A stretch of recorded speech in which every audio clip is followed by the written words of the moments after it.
So we're going to go ahead and call this Saline City Council work meeting to order. Members present this evening are myself, Mayor Marl, Council members Dillon, Gearbaugh, McClellan, Mitchell, and Mayor Pro Tem Tahar. Council member Seo will be absent from both the work meeting and regular meeting. And from city staff, we have City Manager Campbell, Clerk Royal, and Chief Legal Counsel Smith. The rest of you who are in the audience this evening, we welcome you, and we would encourage you to sign in the back to my left. At this time, the chair would entertain a motion to approve the agenda as submitted unless there are amendments. So moved. Moved by Mitchell to approve the agenda as submitted. Is there a second? Seconded by Councilwoman Dillon. Hearing no discussion, all those in favor of approving the agenda as distributed signify by saying aye. Aye. Opposed, say nay. Ayes have it. The motion carries unanimously. We come to public comment. Under the Open Meetings Act, any citizen may come forward at this time, make comment or question to City Council. This public comment period will be limited to 3 minutes per person. Anyone who would like to speak is requested but not required to state his or her name and address for the record. Are there any citizen comments on our one discussion item this evening, which is a proposed non-discrimination ordinance? Please, we would welcome you to come to the podium. Mayor Pro Tem Tahar will make sure the green light is on. Excellent. And the floor is yours, my friend. All right. Hello, I am Mike Lamone. I live at 9606 Meadowlark Court in York Township. I am a long-term resident of Saline, although now I live just outside. I'm still a frequent shopper and visitor to Saline City. I rise in support of the non-discrimination ordinance. And I'd like to tell you a story. This weekend was Saline High School homecoming. And if you didn't hear, there was a bit of a kerfuffle about it. In particular, some Pioneer students took offense to one of the floats that went by. They misinterpreted the scene that was on it and started to chant, "Saline is racist. Saline is racist." It was the 9th grade float. My daughter is a 9th grader. She went out several times to fender mender to work on that float over the last week. And I can tell you the float had in no way was racist or discriminatory. It was a scene out of Toy Story. It was Buzz Lightyear lifting a Pioneer football player out of the toy bin full of little green men. The Pioneer football player was white. But one of the arms had fallen off at some point during the evening, exposing a black trash bag underneath. And so even though the face and other arm were white, the black stump showed. And these students started to chant, "Saline is racist."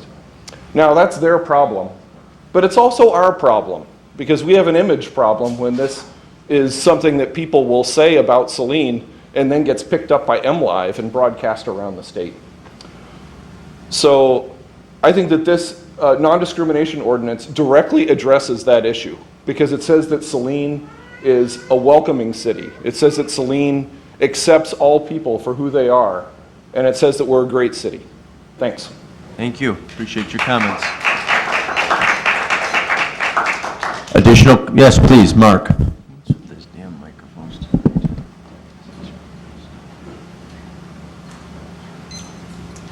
My name is Mark Hensel at 492 Rosebond here in Saline, local business owner, parent of 2 schools in the district in our schools. And I was obviously, all of you saw me speak out the first time this was mentioned back in March when Mayor Marl talked about this issue, and I've been a strong proponent of it ever since. We've seen a lot of things locally and nationally and throughout the state happen that have caused some concerns to some members of our population.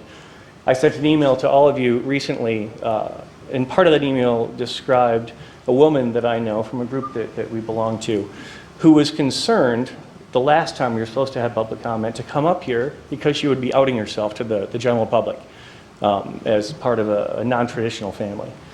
And she was concerned about that, and that concerns me.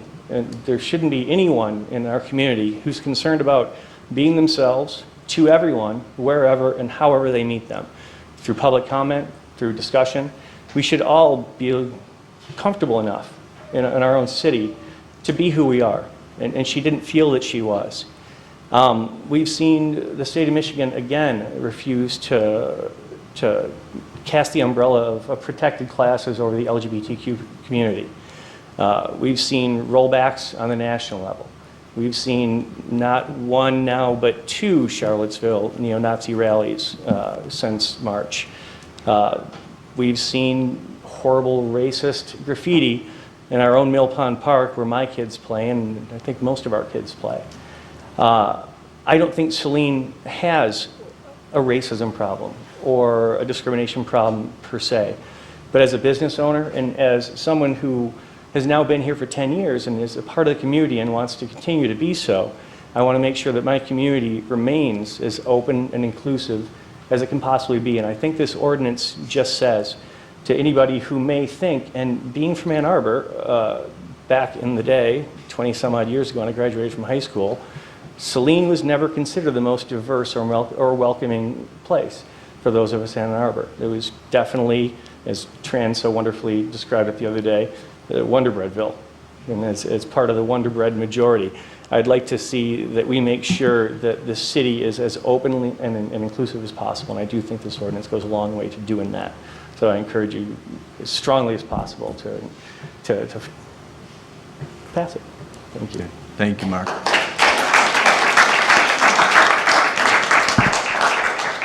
Are there additional public comments? Please. Good evening. I'm Stephanie White, the Executive Director for Equality Michigan, the statewide LGBT rights organization for Michigan. I happen to live in Ann Arbor, but I'm very happy to be here tonight to speak in support of your proposed non-discrimination ordinance. I think if you move forward and work on a non-discrimination ordinance as you've suggested, you will find what over 40 cities around the state have also found, that when these ordinances are well crafted and well thought out, they provide great protection for everyone in your city, regardless of what people's opinions are about gay rights. You can craft these really well, as I say, over 40 cities around the state have done. And for nearly half a century, Michigan has actually had non-discrimination laws like these on the books. The first one being passed in East Lansing was actually the first in the country. And what we've seen over these 40 plus years and 40 plus cities is only positive things come from this. There may be some who will suggest that it opens a can of worms or it causes problems. However, the facts are clear. There's 100% record of positive outcomes from these laws, and nothing negative comes from them. And I know, as one of the co-chairs for the Michigan Competitive Workforce Coalition, that companies in Michigan and around the country look for locations where they can recruit and retain the top talent. They want to live in cities, they want to place jobs in cities that have these kinds of ordinances. So it would be great for your city, great for business, great for the citizens. And if you continue to work on this, I'm happy to offer our services as Equality Michigan to help you answer any questions, compare to what other cities have done, and work out any kinks. Thank you, Stephanie.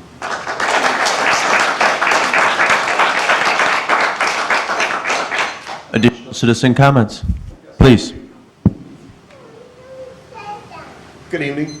I'm Paul McAllister, resident of Saline. Been here about 12 years now. And I just want to say, I live at 200 West McKay Street here in Saline. I just want to I stand for diversity and inclusion.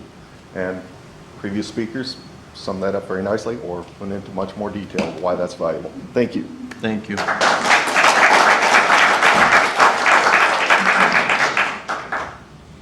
I'm Sally Salaji. I live on South Ann Arbor Street. I wasn't prepared to speak tonight, so I might not be as eloquent as I would like to be. But when you sit there and say Saline is not a racist town, I have to look. Look around you. Do you see anyone of color? No, I don't. You know where I see people of color in this town? The post office and the fast foods. That's not a model for our children. Our children need to see people of color in the city offices, on the police department, on the fire department, in the schools. That's where it starts, is the personal connection with people of color. When you do not live with people of color, you're afraid. Half our kids are afraid. Look at the park. Someone defaced some play equipment with some racial slurs. That was children.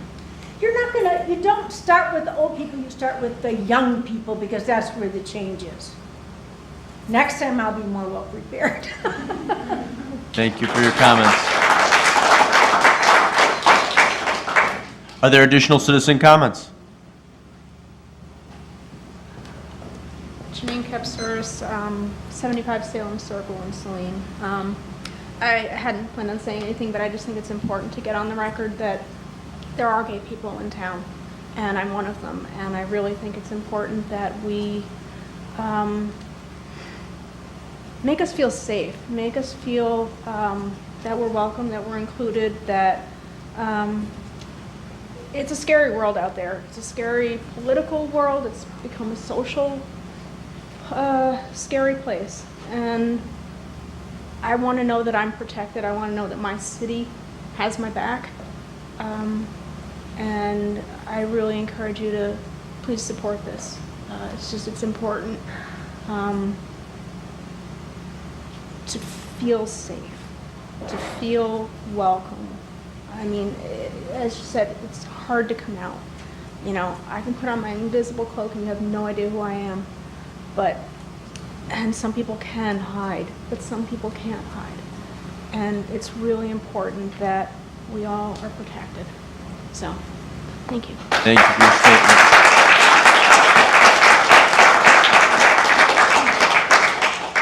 Additional citizen comments? Please. I tried to prepare something, so. My name is Susan Eastep. I'd rather not give my address, but I live in the community in Lodi Township.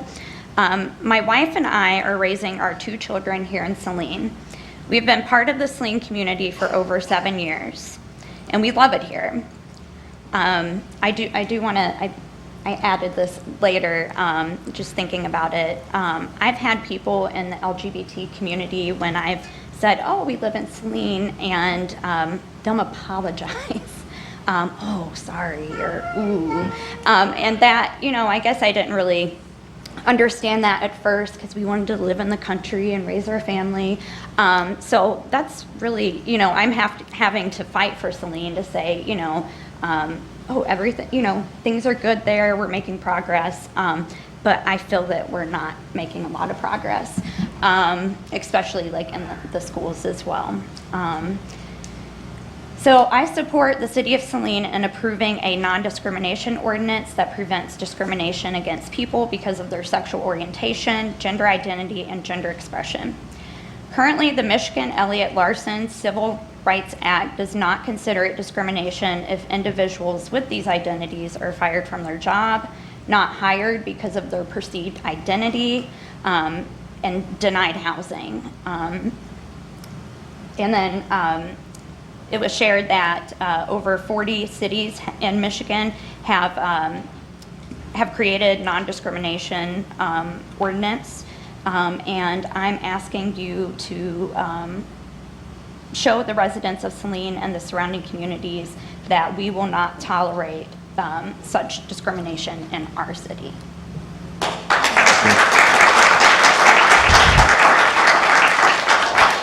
Appreciate your comments. Any additional citizen comments this evening?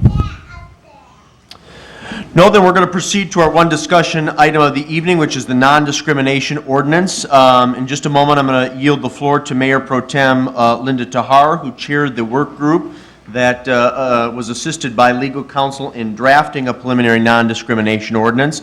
Subsequent to her remarks, we will then hear from our chief legal counsel, Scott Smith. I do want to say just a few things to begin tonight's discussion. First of all, I want to thank everyone who chose to attend tonight's meeting.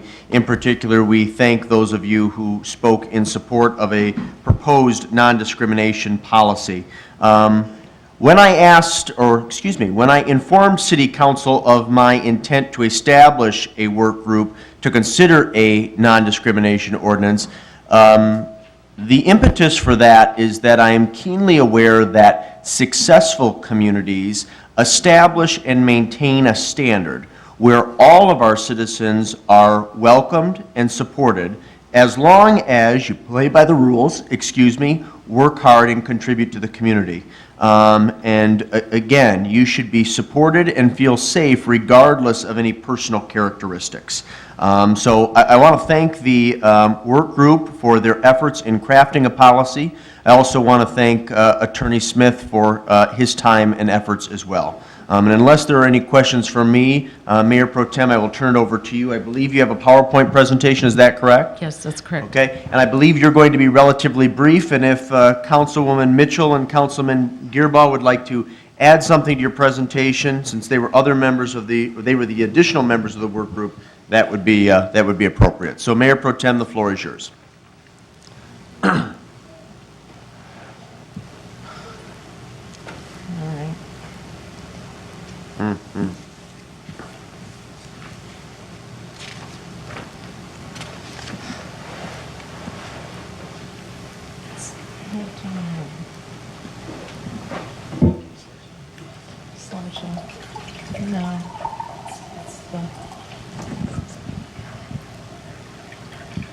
I had hoped to avoid this embarrassing moment. Go to review. Yeah, our slideshow. From the beginning? Off to the left. The mouse is being a little... Okay, so it's not my fault. All right.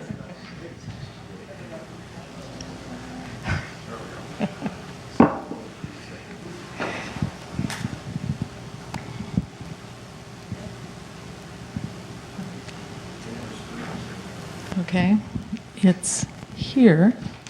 All right, okay. So the first part of this evening's presentation is this very brief overview that Council Members Mitchell and Gearbaugh and I prepared.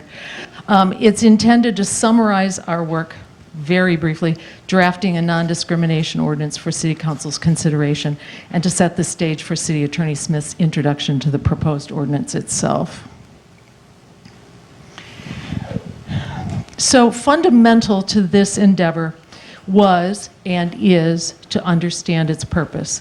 We believe that Saline community members share a strong desire for Saline to be the best possible place for everyone. One aspect of being that best possible place is to be clear that discrimination is not welcome in our community, and to reflect that value in our city ordinances. So federal, as at least one commenter has already pointed out, federal and state law do cover many areas of discrimination. However, they remain incomplete. And because of that incompleteness, 42 Michigan communities, as of right now, have already acted to remedy that gap for their own jurisdictions.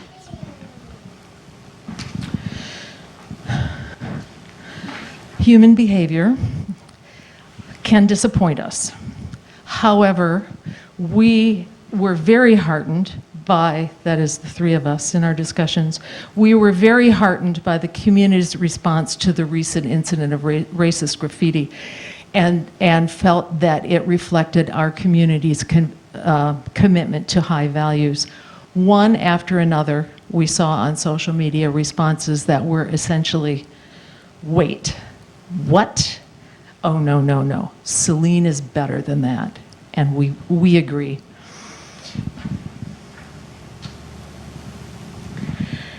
So since the formation of the work group, council members have seen strong support for a non-discrimination ordinance from business people as well as from Saline residents. They've spoken at council meetings, written letters, sent emails, and reached out to some of us individually. Business people have particularly highlighted the benefits of inclusion and diversity for their business success. The quote that we have here that came from ML is a particularly eloquent expression of that.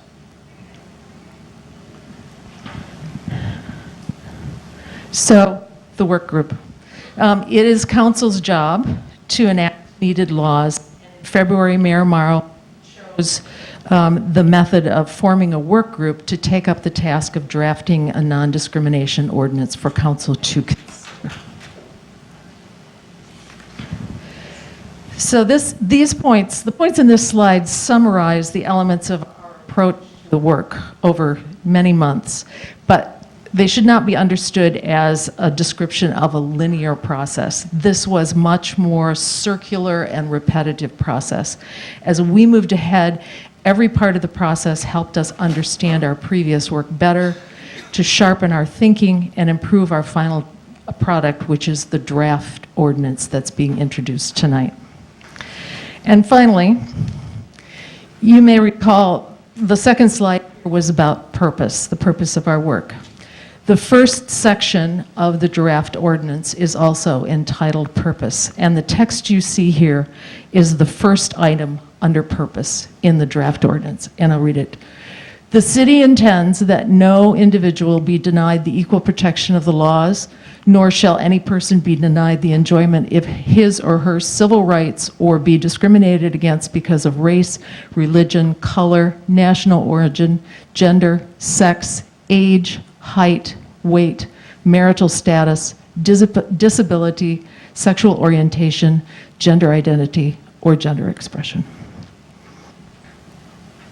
And now, unless my colleagues have comments to add, we'll turn it over to Mr. Smith.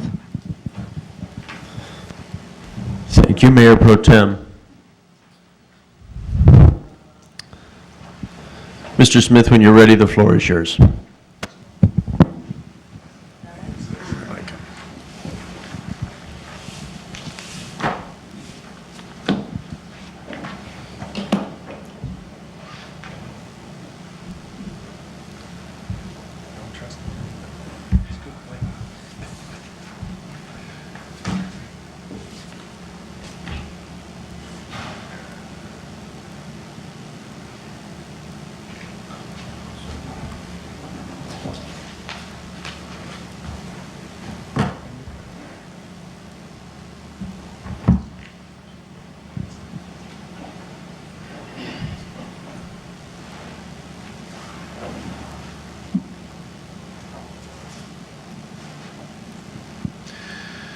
Okay, I'm pleased to be here to explain the concepts within the ordinance and to generally indicate to you what it says.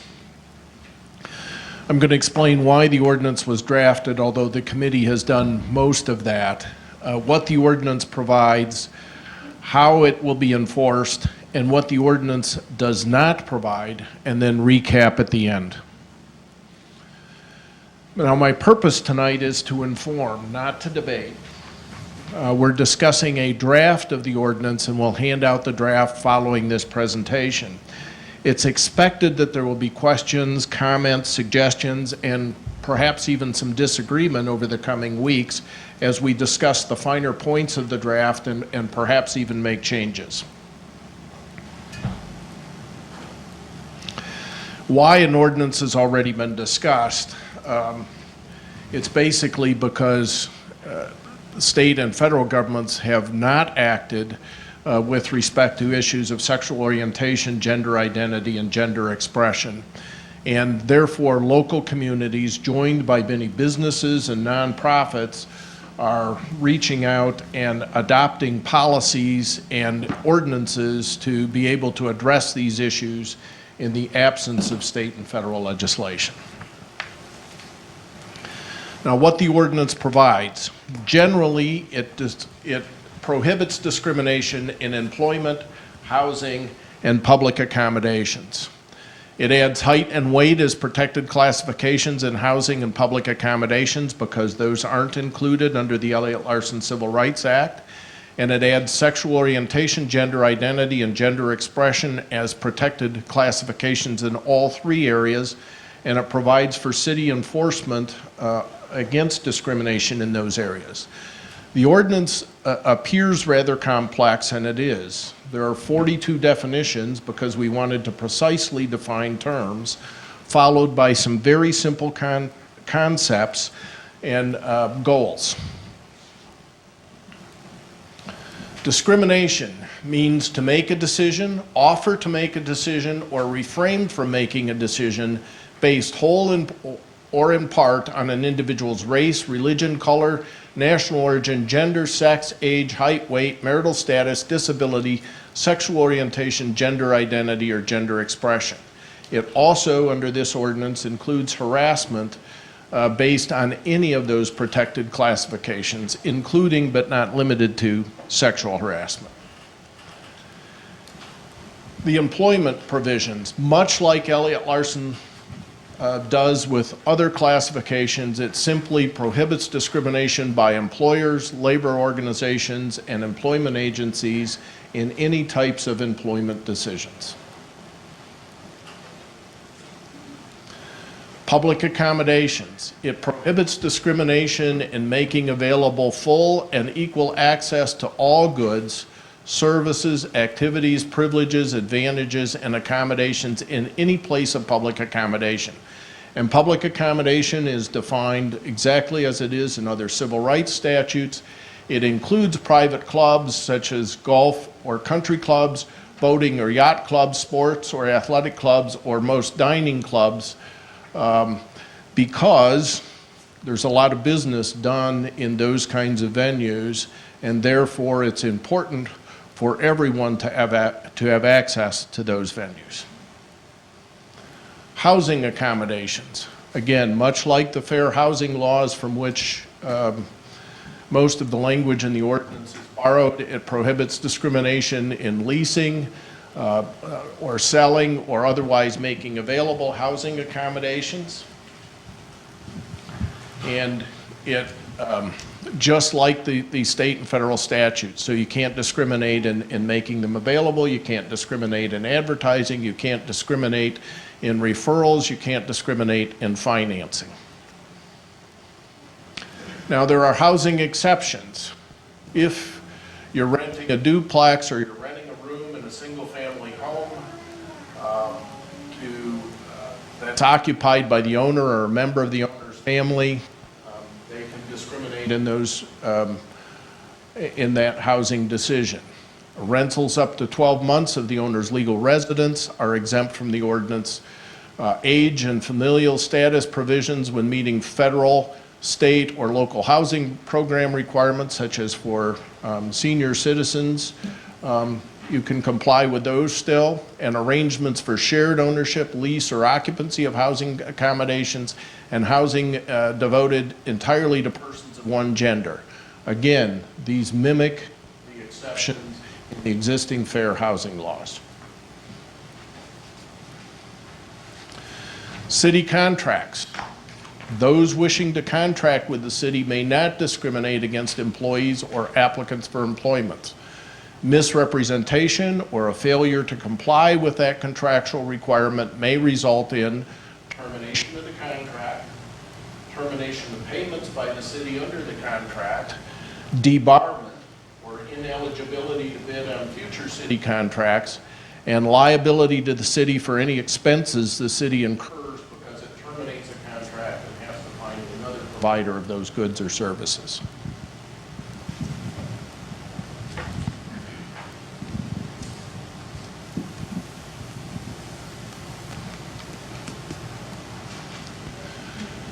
Other prohibited practices.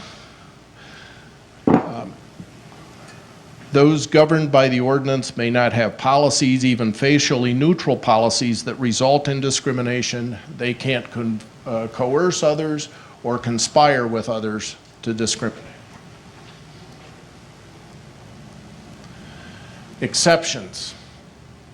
There are exceptions under this ordinance for age-related exceptions for minors, age-related exceptions for sales of alcohol and tobacco, age-related or exceptions for athletic teams. We classify athletic teams by age groups, and so, or athletic results. So those are exceptions under the ordinance. Bona fide business necessities are exceptions under the ordinance. Examples might be a requirement to be clean-shaven in order for certain breathing equipment to function properly, or removing rings when using certain shop equipment, or insistence on certain hygienic practices before entering an operating room and so forth. However, the mere fact that changes in practices might be inconvenient or costly, or that there might be customer objections to certain practices are not bona fide business necessities. Some employee benefits plans are age-based. For example, retirement plans often have a minimum retirement age. The ordinance will not prevent, neither does it require legally available preferential treatment, diversity outreach, or other programs. The ordinance simply will have no effect on those.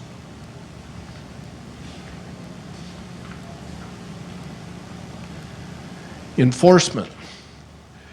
Basically, the ordinance is complaint-based. The city will not be looking for violators.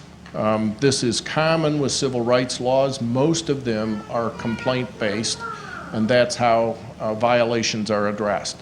Complaints, like under most civil rights laws, have to be filed within 180 days of the alleged discrimination. Those that allege conduct that, if confirmed, would violate state or federal laws will be referred to state or federal agencies who frankly have better resources, are more experienced in investigating these kinds of things, and probably have a better panoply of outcomes and consequences to use than our local ordinance. If it's not covered under state or federal law, then the city manager will investigate, assisted by the city attorney, and if a violation is found, the manager may seek to have the parties engage in mediation, may charge the offender with a municipal civil infraction, and the offender could be prosecuted and fines imposed, and the fines are pretty significant. He could recommend contract termination or contractor disqualification if the offense is a violation of a city contract term. The complainant may also have a lawsuit as a remedy. The city manager is going to have to make periodic reports to council about what the ordinance has accomplished, how many complaints, what types of results have occurred because of the complaints, and so forth. And the ordinance provides confidentiality to the extent allowed under law. The ordinance does not require, although it doesn't prohibit preferential treatment. It doesn't prohibit expression of beliefs. You're not necessarily free to act on those beliefs, and statements made may prove discrimination, may prove a violation of the ordinance.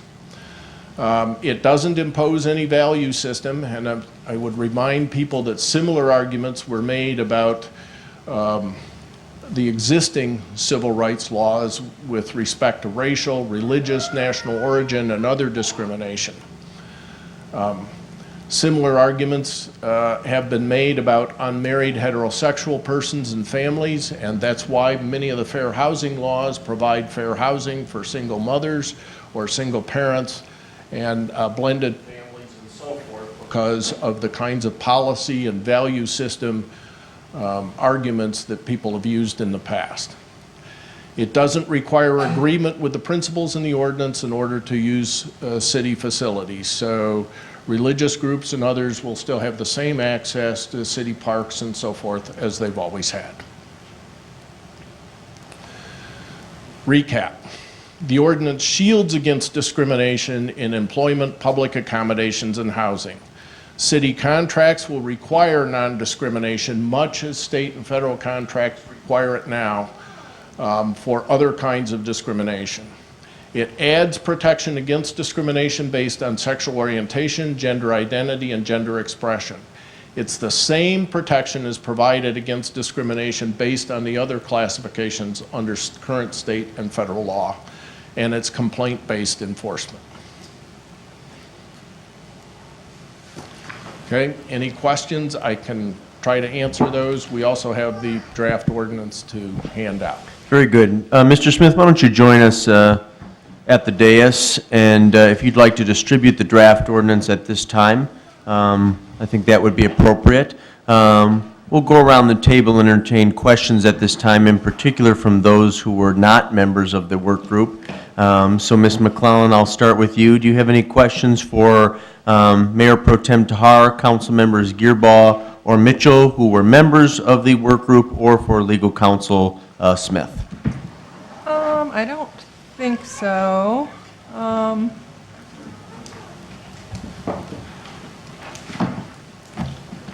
guess how is, just as a clarification and maybe in the draft, but how is the harassment defined? Is harassment defined in the draft anywhere as a specific? It is.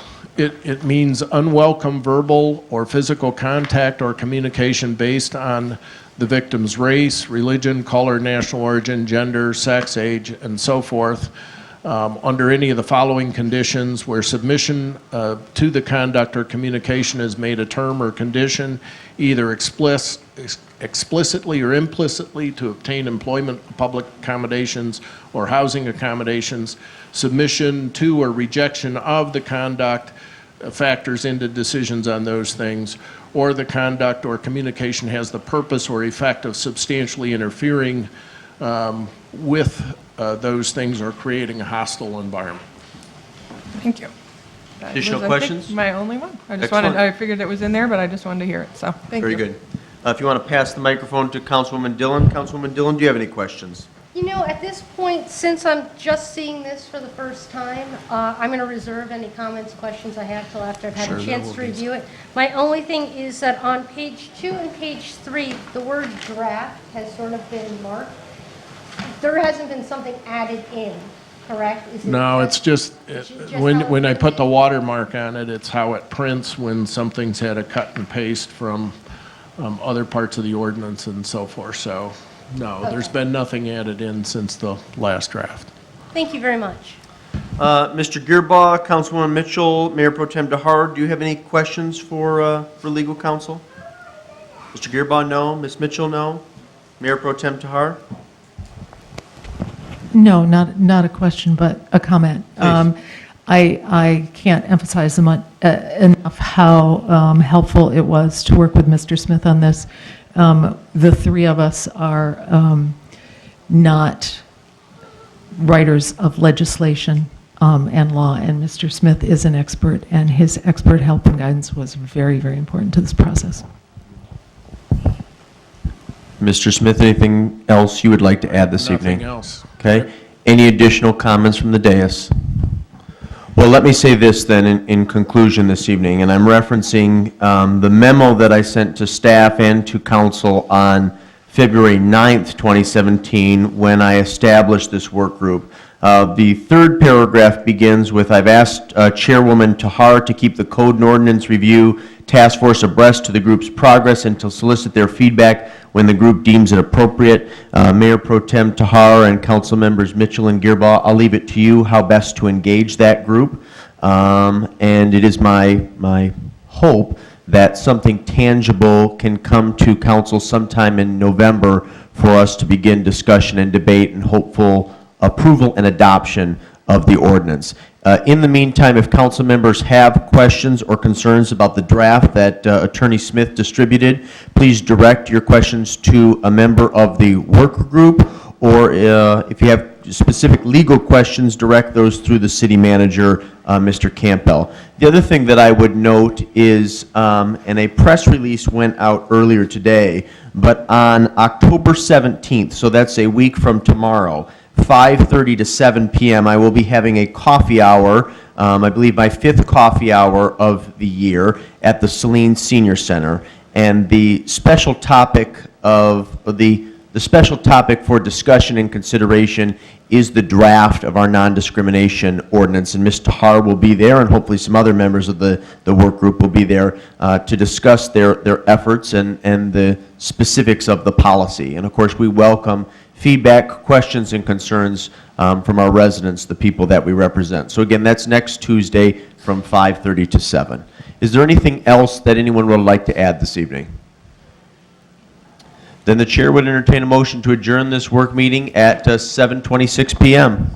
Moved by Councilmember Gearbaugh. Is there a second? Second. Seconded by Councilwoman Dillon. All those in favor of adjourning at 7:26 signify by saying aye. Aye. Opposed, say nay. Ayes have it. This meeting is adjourned. Thank you all, and thank those of you we thank those of you in the public who attended, and in particular those who spoke this evening.